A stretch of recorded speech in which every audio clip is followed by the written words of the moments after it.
Hi! Welcome to Platform Mastery. For today's video, I will show you how to install ChatGPT for Google Docs. Open your Chrome browser and open your Google Docs. Go to Extensions and click on Add-ons and click Get Add-ons.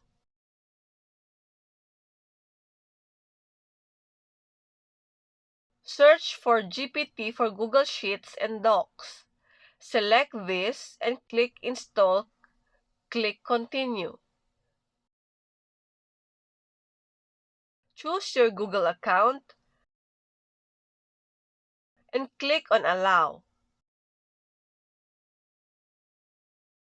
Click on Next and click on Done. Back to your Google Doc. Go again to Extensions, then go to Google Sheets and Docs and click on Set API. And then click this to get your API key from the API Open dashboard.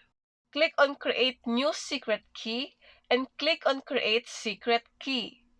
Click this one to copy and click Done. Go back to your Google Doc and paste your API key. Click Check and click Save API. And here is where we can type our prompt and other settings. And that is how to install ChatGPT for Google Docs. Thank you for watching. For more videos like this, click on the notification bell and please don't forget to subscribe on our YouTube channel. Bye!